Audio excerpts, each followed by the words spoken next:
それでも転職できないのは自身の身の上の問題。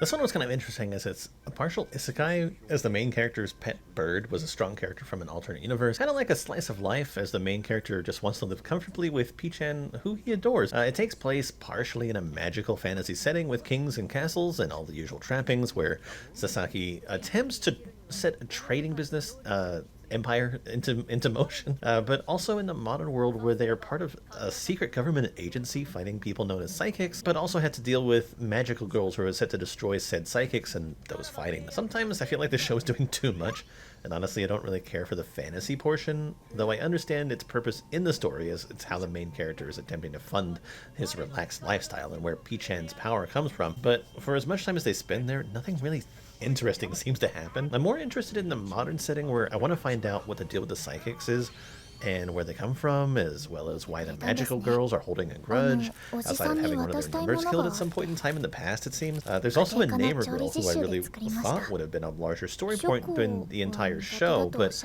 only ended up being teased at the end, so now I feel compelled to watch the next season, should it actually come out in the future. Overall, it's not a bad show. Design and the art are acceptable, with some nice clean animations.